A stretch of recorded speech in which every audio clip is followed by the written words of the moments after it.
Buenos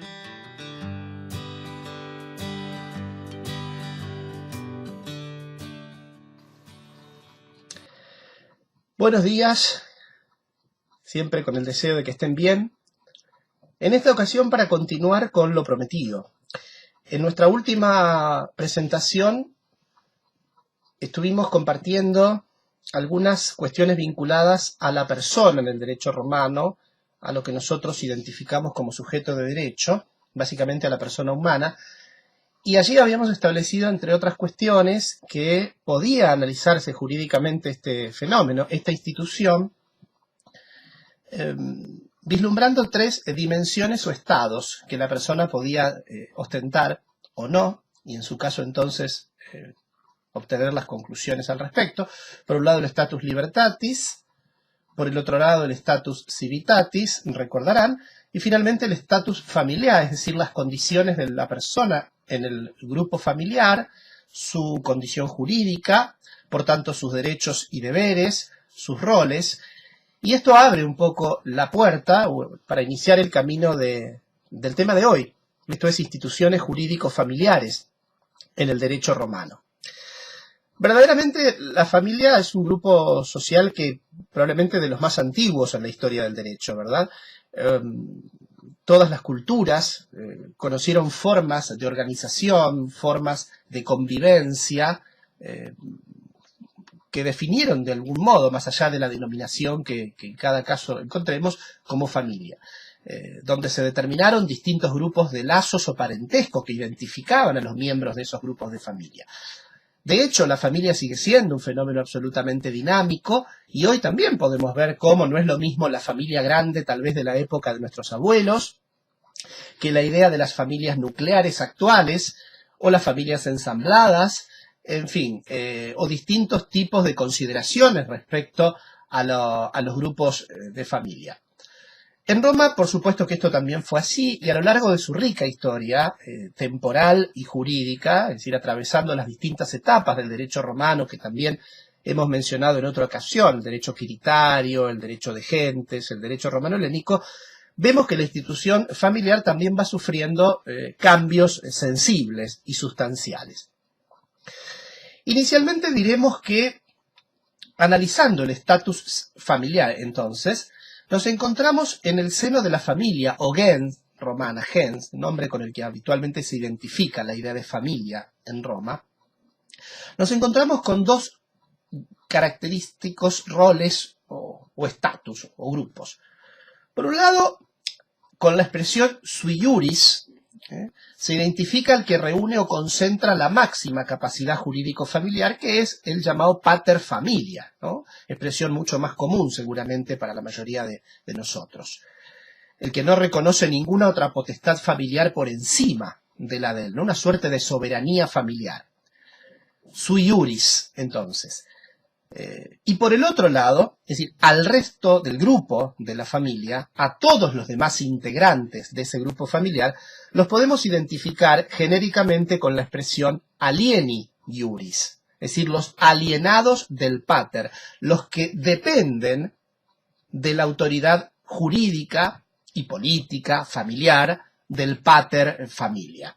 Estos dos grandes grupos nos permiten ver que hay una entidad de poder, es decir, con una enorme potestad central, que es la del pater familia, que entre paréntesis adelantamos, lo vamos a decir en distintas ocasiones de este encuentro, pero no se identifica necesariamente con la idea de padre de familia que vemos hoy, que nosotros vinculamos con la noción de hijos o de descendencia.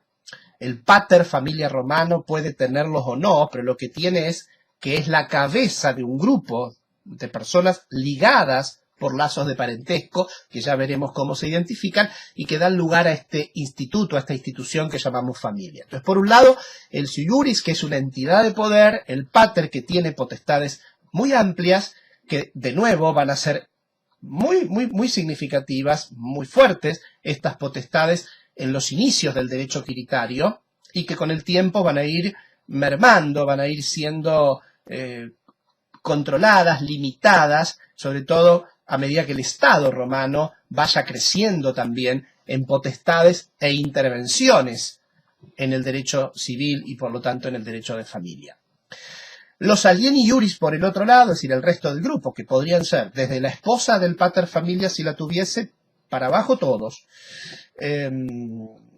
son personas que en principio también en los inicios del derecho romano más formal no tienen una gran capacidad jurídica para decidir por sí mismos de su vida. Es decir, no podían testar, hacer testamento o casarse por su propia voluntad o no tenían capacidad patrimonial inicialmente. Todo lo que existía patrimonialmente era del tiempo y aparecen pequeños patrimonios que se les empiezan a reconocer a los alieni iuris. Por ejemplo, a un hijo del pater que va a la guerra y entonces obtiene un botín allí, o un premio, o una paga, y se le reconoce ese peculio, peculio castrense se lo denomina por su origen militar, peculio, de allí la palabra pecuniario para nosotros, ¿no? Patrimonio, se le reconocen derechos, entonces en ese caso, sobre ese tipo de patrimonio y algunos otros especiales que también se podrán ver a lo largo de la historia del derecho romano. Entonces, por un lado, estos dos grandes roles interesantes de definir que estamos viendo en la historia del derecho de familia romano. Entonces, a partir de allí, nosotros vamos a ver también que si bien el denominado parentesco, que es en definitiva cómo identificar los lazos que vinculan o que unen a los distintos miembros de un grupo familiar, esta idea de parentesco también va a ir variando a lo largo de la historia romana, ya veremos. Una primera pregunta que nosotros nos podemos formular y que generalmente la doctrina romanista se formula, es decir, ¿cuáles son los modos de ingresar a una familia romana? Es decir, ¿cómo se forma parte de esa entidad familiar? Y por tanto, cómo se puede ingresar a esa autoridad, ¿no? Del pater. Inicialmente vamos a ver que un modo muy común y natural de ingresar a la familia, o de pasar a formar parte de ella, es nacer en ella. Sobre todo cuando hablamos de los que nacen como hijos de un matrimonio romano, es decir, de aquel matrimonio formal que cuando nosotros presentamos en la ocasión anterior los derechos civiles, recordarán ustedes cuando hablamos de status civitatis, definíamos como justas nupcias, ¿no? El derecho a contraer justas nupcias como una manifestación del ius connubi, es decir, del derecho a casarse, pero que de esta forma especial y solemne, a esta forma de matrimonio que llamamos justas nupcias, solo tenían acceso a determinados sujetos. Bueno, a los hijos del matrimonio romano justas nupcias, que acontecen al interior de una familia, por supuesto se los considera miembros de esa familia. Otra forma de ingresar a la familia romana es a través del matrimonio. ¿Y quién ingresa a través del matrimonio a una familia romana? La mujer, por supuesto. Estas son sociedades patriarcales, son sociedades con fuerte presencia de lo que denominamos virilocalidad, es decir, donde el hombre fija de algún modo la pertenencia, hoy diríamos el domicilio. Bueno, entonces, otra forma de ingresar a la familia es el matrimonio, pero no cualquier matrimonio. Vamos a ver luego más en detalle lo que es el matrimonio en Roma y qué distintas formas existen, pero digo, recordar entonces que para que la esposa pase a formar parte de esa familia del marido, tiene que llevarse a cabo el matrimonio que se conoce como cum manu. Vamos a ver nosotros que hay dos tipos a grandes rasgos de matrimonio. El matrimonio cum manu, con manu diríamos hoy, y el matrimonio sine manu, sin manu. El matrimonio cum manu, que es un matrimonio formal, solemne, ritual, implica que la mujer pierde su vínculo de parentesco jurídico con su pater de origen y pasa a depender del pater del marido, o del mismo marido si este fuese el pater, ¿no es cierto? Y por lo tanto se pierde ese grado de pertenencia jurídico. Ese es el matrimonio cum manu, entonces, que implica el ingreso de la mujer a la gens o familia del hombre con el que se casa. Otra forma de ingresar a la familia puede ser la adoptio, es decir, la adopción. Fíjense ustedes que cuántas similitudes empezamos a encontrar. La institución del derecho de familia probablemente sea la que mayores ocasiones da para que ustedes prueben esto que decimos siempre efectivamente de nuestra raíz romana, ¿no? De nuestros antecedentes jurídicos romanos. Porque si bien todas las instituciones del derecho privado, nuestros, modernos, conocen su antecedente o reconocen su antecedente en el derecho romano, el derecho de familia es el que nos resulta más común a todos, porque inevitablemente todos nosotros, en más o en menos, con determinada composición, no importa, pero todos nosotros nos reconocemos partes de un grupo familiar, hijos de alguien, o nietos de alguien, o hermanos de alguien, o padres de alguien. Es decir, aparece claramente en nosotros una noción más clara y más directa con el tema que estamos mencionando. Entonces digo el adoptio o adopción como otra forma de ingresar a la familia romana. Adopta el pater, ¿no es cierto? Y acá hay que entender que si bien hay una similitud con las adopciones actuales, las instituciones de la adoptio romana son distintas en muchos aspectos. Primero que aquí no está puesto necesariamente el valor en la protección del adoptado. Cuando nosotros pensamos en las adopciones modernas, pensamos en el interés superior del niño o de la niña adoptado. Es decir, está puesto allí, incluso tiene que tratarse, ¿no es cierto?, de un menor de edad, hay una cantidad de condiciones. En el derecho romano yo puedo adoptar al hombre o la mujer que quiere, incluso no tiene por qué ser un menor de edad, lo incorporo a mi gens, es decir, y pasa a ser miembro de ella y por lo tanto a estar sometido a la autoridad de ese pater familia. En general, a la expresión con la que se conoce el poder del pater sobre todo sus alieni iuris, es decir, sobre todo su grupo, originariamente se lo conoció con la expresión de manu, ¿no? Como que tiene el poder de la mano, diríamos, ¿no? La potestad sobre todos.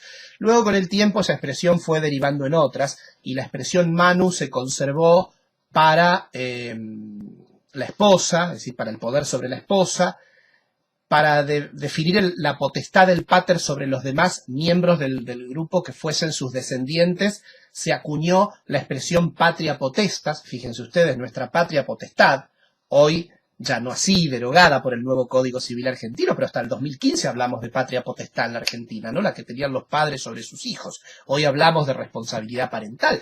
Pero en Roma, entonces, la patria potestad como la forma de manifestar el poder del pater, su manu, sobre sus descendientes.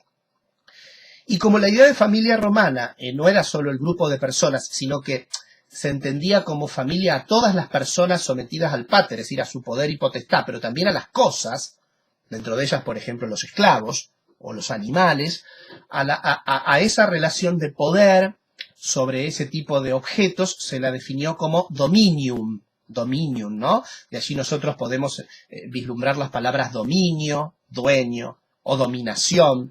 Es decir, que está claro cómo la idea de centralidad en la figura del cabeza de familia, del pater, del ciu iuris, se expresa de múltiples maneras. Decíamos entonces, estábamos analizando formas de pertenecer a la familia, la adoptio o adopción. Entonces decíamos que se adopta a un tercero, que es la forma de hacerlo ingresar individualmente a la gens del adoptante. Y a partir de allí perder todo vínculo jurídico que tuviese con su familia de origen, si ésta existiera. Con el correr del tiempo, sobre todo en el tercer periodo del derecho romano, se va a empezar a distinguir tipos de adopción. Aquella que se denominará plena, en donde el sujeto adoptado efectivamente se incorpora a la gens adoptante y pierde todo vínculo jurídico de dependencia con su gens o familia de origen, pero también empezó en ese tercer periodo a diseñarse la idea de una adopción semiplena, en donde el vínculo con su familia de origen no se perdía del todo y por lo tanto allí hay una entidad diferente. Por otro lado, otra forma de también pasar a ingresar a la gens, a la familia, es la adrogatio. Una expresión también técnica, adrogatio, ¿no? Adrogatio. Que es una forma de adopción, si usted quiere verla así, pero muy particular. Porque ¿qué implicaba? Implicaba que un pater absorbía, es decir, incorporaba a su gens a otro pater. Con todas las consecuencias que usted se imaginará. Porque si el pater A adroga o adopta, permítanme el encomillado, a otro pater, quiere decir que el que se incorpora viene con todo lo que de él depende. A su vez, su familia, su patrimonio, todo se diluye a favor del pater adrogante. Es es decir, adoptante. Por lo tanto, esta era una institución muy interesante de Roma que sobre todo en los primeros siglos requirió el consentimiento de determinadas instituciones políticas. Por ejemplo, ustedes que han visto o están viendo historia de Roma, necesitaba originariamente el consenso del comicio curiado, ¿no? Es decir, una de las instituciones más antiguas del derecho romano, para formalizar la posibilidad de adrogar, porque significaba ni más ni menos que la desaparición de una gens o familia en beneficio del engrosamiento de otra. Y podía darse por múltiples razones o acuerdos que pudieran surgir, y por supuesto sumar patrimonio, integrantes, y demás. Bueno, y las formas de irse de la gens, la forma de egresar o de salir de la gens también tienen que ver básicamente con las decisiones del pater, que podía, por ejemplo, vender a uno de sus alieni iuris, que lo podía desterrar, que lo podía, digamos, expulsar. Pero también había otras formas. Por ejemplo, cuando el pater permitía que una de sus mujeres o hijas, digamos, se casara cum manu con un hombre de otra familia, implicaba que esa mujer, a la inversa de lo que dijimos antes, pasaba a formar parte de la gens ajena, es decir, de la de su marido, y por lo tanto egresaba de su familia de origen. O si el pater daba a uno de sus miembros en adopción, también ese pasaba a ser, ¿no es cierto?, dependiente jurídico de la familia adoptante, como hemos dicho antes. También una forma de egresar de la potestad del pater familia, es decir, de salir de esa familia, era la emancipación. Interesante ver que ya los romanos reconocieron esta figura. Es decir, el acto a través del cual el pater emancipaba a uno de sus hijos, ¿no? Y con esto sacarlo de su potestad, a uno de sus filius, ¿no? Hijos. De allí para nosotros la palabra filiación, ¿no? Filiación, filius, fili familia, ¿no? Los descendientes o hijos del pater. También vamos a ver que las familias en Roma podrían ser de distinto tipo, es decir, había distintos tipos de familia, pero que en realidad son formas técnicas de identificarlas. Inicialmente la familia llamada comune iure, una familia amplia, grande, en la cual se reconocen en ella todos los dependientes del pater, o la llamada familia proprio iure. Con el correr del tiempo, por ejemplo, cuando un pater moría y con esto se permitía que todos los hijos varones de esa familia pudieran a su vez, de algún modo independizados ahora, conformar sus propias familias, convirtiéndose en siu iuris, y a cada una de esas subfamilias, diríamos, las podríamos entender como proprio iure. También hay un tipo de familia que se conoce como gentilicia o parentesco gentilicio, que es una suerte de parentesco o familia que se considera en un sentido amplio. Es decir, cuando un grupo de familias se entienden todas ellas pertenecientes, es decir, vinculadas a antecedentes o a antecesores comunes, ¿no? Imagínense ustedes que si uno se piensa 3 o 4 generaciones atrás, ustedes mismos pueden decir, bueno, en realidad mi tatarabuelo era primo hermano de, qué sé yo, el capitán no sé cuándo o el marqués de no sé dónde. Entonces, en ese sentido gentilicio amplio, una idea de parentesco muy, muy amplia. Porque, atento que estamos hablando de parentesco, hay que decir que a lo largo de la historia del derecho romano se identifican distintos tipos de parentesco que se fueron de algún modo sucediendo. Hoy mismo, yo les decía, ¿no? Es decir, cómo nosotros dónde ponemos el acento cultural o jurídico, ¿no? Si en nuestro parentesco biológico o si en el parentesco que llamamos político o por afinidad. ¿No? O hoy que hablamos, por ejemplo, de las familias ensambladas, ¿no? Cuando a veces uno suele hablar de, bueno, parejas que ya vienen con sus familias anteriores y se ensamblan, se articulan entre sí en la construcción de un nuevo proyecto de familia.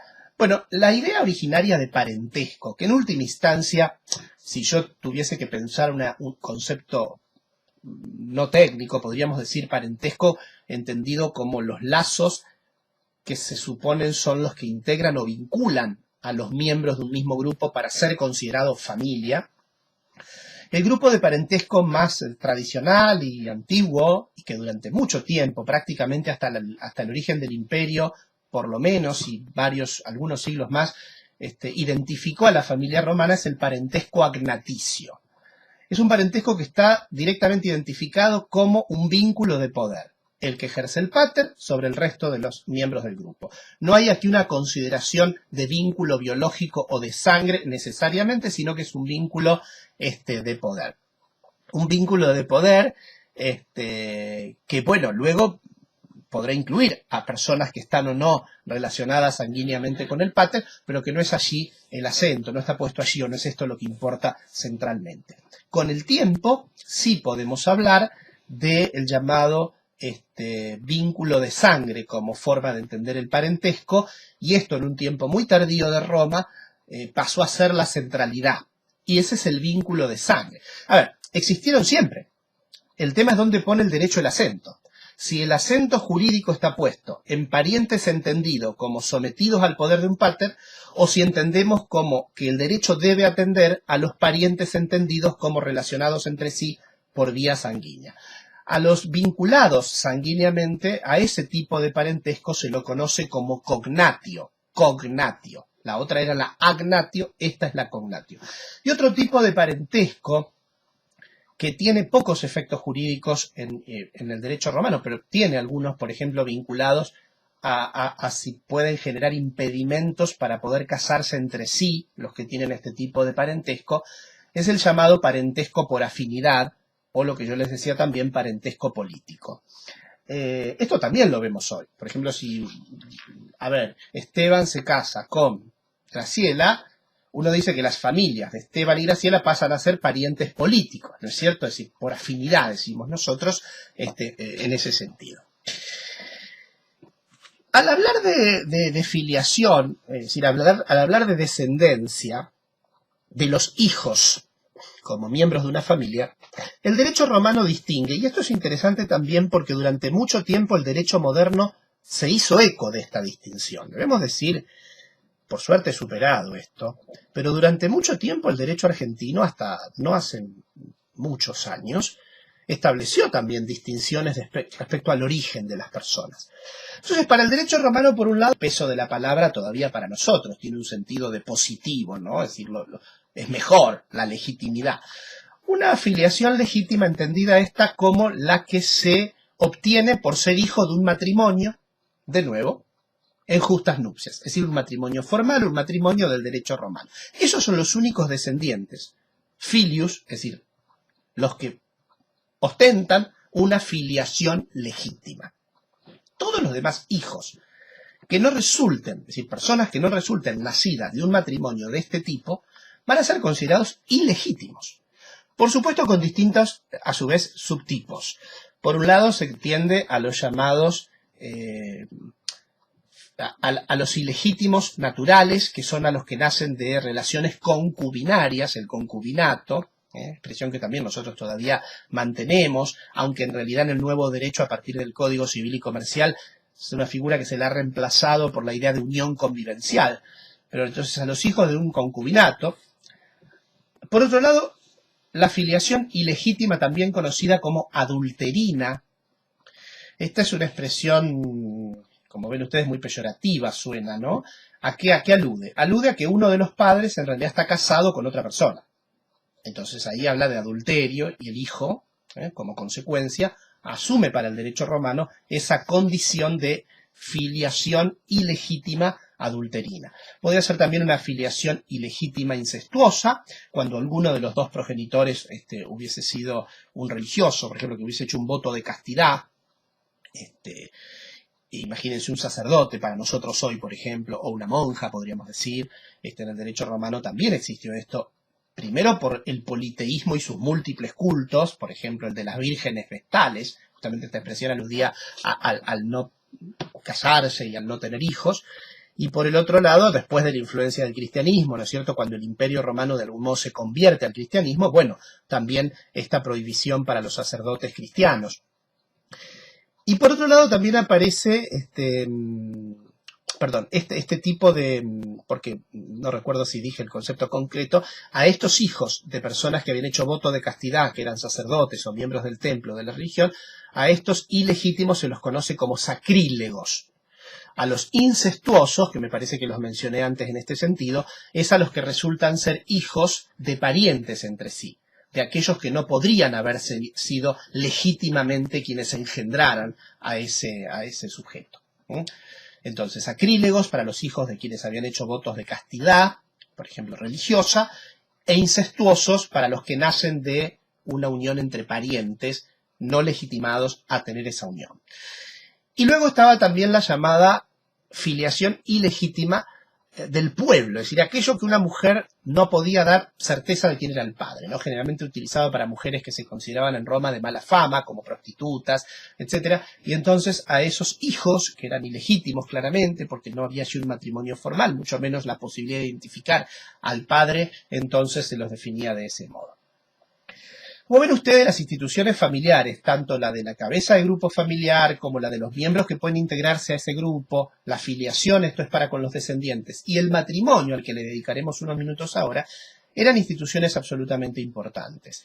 El recorrido que estamos haciendo, muy panorámico como siempre, para acompañar la bibliografía que todos ustedes tienen, implica de nuevo, insisto, reconocer la enorme cercanía de nuestro derecho actual o moderno a esas raíces romanas que estamos analizando.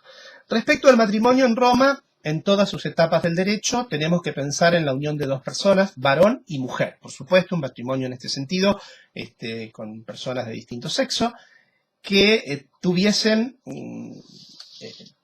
como condición o requisito capacidad jurídica, es decir, aptitud marital, lo que nosotros llamamos ius connubi, ¿no? Por un lado, esto como un elemento para poder casarse. Ser púberes, la palabra puber en Roma distingue entre las personas que hoy podríamos decir menores de edad o mayores, pero es un concepto distinto el que tiene Roma, ¿no? El impuber y el puber. Ser puber significa tener ya capacidad reproductiva, es decir, haber alcanzado la edad que el derecho romano considera suficiente como para poder ser madre o padre. Vean ustedes que la palabra pubertad, muy vinculada a la idea de pubis, está relacionada a estas consecuencias, digamos, de la producción, de la reproducción humana, sexual, por supuesto. Y entonces, en este sentido, en general, en la historia del derecho romano, la edad concebida era de 12 años para la mujer y de 14 para el hombre. Otra condición para el matrimonio en Roma era que hubiese consentimiento para casarse y mantenerlo además en el tiempo, y consentimiento de los paters de cada uno, si no eran los paters los que se casaban. ¿Cualquiera podía además casarse? No, había algunos que de ningún modo podían casarse, sin importar con quién quisieran hacerlo, no podían hacerlo. Eran, por ejemplo, como decíamos hace un rato, los que habían hecho voto de castidad, no podían casarse. Los castrados estaban impedidos de casarse, con lo cual esto da también una pauta de cómo el matrimonio en Roma está fuertemente vinculado a la idea reproductiva, un tema que ha sido común a lo largo prácticamente de toda la historia del derecho de la humanidad. En gran parte de las sociedades que usted estudia se encuentra con esta idea del fin reproductivo de la unión matrimonial. Y tampoco podía casarse aquel que tuviese un matrimonio anterior vigente, todavía vigente. Esto significa que no era una cultura poligámica la romana, no es que usted podía tener varias esposas o varios esposos, ¿no? Lo que hoy llamaríamos bigamia, ¿no? Dos matrimonios, no. Entonces, la idea de no tener un matrimonio anterior vigente. Y luego había algunas causales que le impedían a ciertas personas casarse con otras, pero se podrían casar con otros. Por ejemplo, hay un impedimento por los lazos de parentesco. No pueden casarse entre sí los que son parientes por línea recta. Línea recta son todos los ascendientes y descendientes. Por ejemplo, un abuelo con su nieta. Pero tampoco podían casarse los que tuviesen un parentesco que llamamos colateral, que uno ve para los costados. Por ejemplo, hermanos entre sí, ¿no es cierto? O con un primo. Bueno, este tipo de parentescos, hasta determinado grado de parentalidad, también era un impedimento para poder casarse. La viuda, por ejemplo, no podía casarse hasta después de un año de su viudez, lo que luego el cristianismo de algún modo también imita como la idea del luto, ¿no? La obligación de llevar el luto por su esposo muerto, o la divorciada también por el tiempo de un año. Bueno, durante mucho tiempo estuvo prohibido el matrimonio entre miembros de la clase social más acomodada jurídica y económicamente, que eran los patricios. Usted recordará en las historias políticas y sociales de Roma. Entonces solo podían casarse entre patricios, pero no patricios y plebeyos, por ejemplo, hasta que esto sí pudo hacerse a mediados del siglo V. antes de Cristo. En fin, aparecen distintas cuestiones. Un ciudadano, por ejemplo, puro o llamado ingenuo, no podía casarse con una mujer considerada de mala fama, como llamábamos antes, que podía ser una prostituta, pero también una actriz. Era considerada una mujer no honesta o de no buena fama, y esto, por supuesto, llevar al impedimento matrimonial con ese ciudadano ingenuo. El matrimonio implicaba convivencia, es decir, bajo un mismo techo, en un mismo espacio, con un proyecto de vida común, brindarse trato de esposos, un trato marital, y mantener lo que para los romanos es muy interesante y que jurídicamente nosotros tomamos mucho para esta institución y para otras. Mantener lo que ellos llaman affectio maritalis, es decir, voluntad de mantener el vínculo. Vale decir que el vínculo de matrimonio se mantiene porque los esposos quieren seguir juntos. Si no, se pueden divorciar. En Roma esto no era un problema. Podía tener consecuencias según a las causales que se alegaran para divorciarse, pero no era un problema divorciarse. Vean la gran diferencia que nosotros tuvimos, ¿no? En Argentina tuvimos prohibido el divorcio hasta prácticamente hace muy pocos años, hasta el gobierno alfonsinista en las décadas del 80 del siglo pasado. Y hoy, con el Código Nuevo, por supuesto, el divorcio se ha, en alguna medida, desburocratizado, es mucho más sencilla la posibilidad de obtenerlo, incluso sin que yo cuente con la anuencia del otro. Pero la verdad que en Roma esto era así también.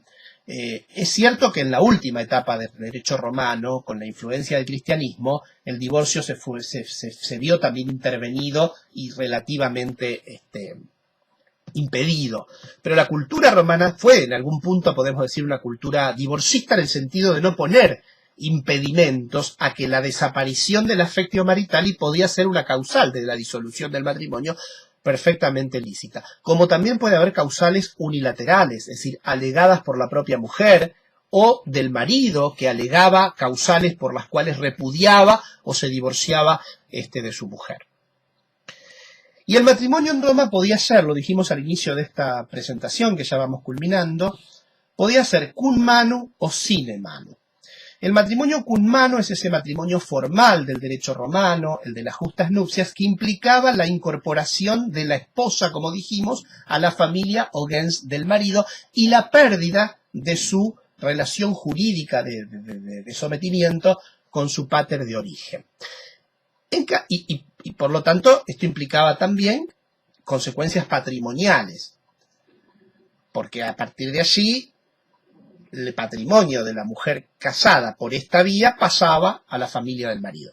En cambio, en el matrimonio sine manu, es un matrimonio en el cual la mujer mantiene su potestad sometida a la del pater de origen, no pierde, por tanto, ella ese vínculo con su familia de origen, y en términos de consecuencias patrimoniales era un interesante fenómeno que también nosotros no tuvimos hasta ahora, hasta el año 2015 que el Código lo permite, que es un régimen de separación de bienes, donde en el derecho romano esposa y esposo, bajo el matrimonio sine manu, mantenían cada uno por separado el patrimonio que hubiesen traído al matrimonio y los bienes que cada uno generaban eran de ellos. Es decir, que aquí la mujer mantenía además capacidad patrimonial. Interesante figura. Y otra forma de matrimonio interesante que tiene Roma, probablemente la más utilizada, lo cual habla de que no era un acto jurídico formal en todos los casos, era el llamado usus, ¿no? A nosotros nos suena a uso, que era la convivencia de un hombre y una mujer que decidían irse a vivir juntos, y en la medida en que mantuvieran ese vínculo de convivencia, ¿no?, al menos un año continuo, se le daba por cumplido el matrimonio y las consecuencias, por lo tanto, de una relación matrimonial. Después había otras formas que no son las que el derecho romano le interesan, como el contubernio, que era la unión entre un hombre, una persona libre y un esclavo, o entre dos esclavos. Y otra figura también interesante que para nosotros hoy, también después de mucha discusión jurídica a lo largo del tiempo en la Argentina, ha dejado de tener demasiada importancia, que es el instituto de los esponsales. Esponsales como si nosotros dijéramos los novios, es decir, la promesa de matrimonio, la promesa de nos vamos a casar. Por supuesto que en Roma esto tiene otra entidad, a lo mejor es una promesa que se han hecho los pater entre sí con respecto a sus hijos, Y esto no implicaba que luego hubiese la obligación necesariamente de casarse, es decir, la ley no los obligaba a casarse, pero sí sancionaba al que rompía esa promesa, a lo mejor con una indemnización económica o cosas similares. Como ven ustedes, el tema de las instituciones familiares en Roma es rico, es una cuestión que nos atrae mucho además porque encontramos nosotros muchos de nuestros a institutos actuales vinculados con aquella lejanía jurídica y cómo vamos reconociendo entonces, cómo vamos armando esta especie de rompecabezas y vamos reconociendo nuestra pertenencia a esa raíz romana como siempre señalamos. Pues este es un acompañamiento, insisto, panorámico, hay un rico material para las cátedras, para las comisiones, para los alumnos de la universidad, orientados al estudio de este tema. Será hasta la próxima cuando intentaremos trabajar propiedad, derecho de propiedad en el derecho romano. Buenos días.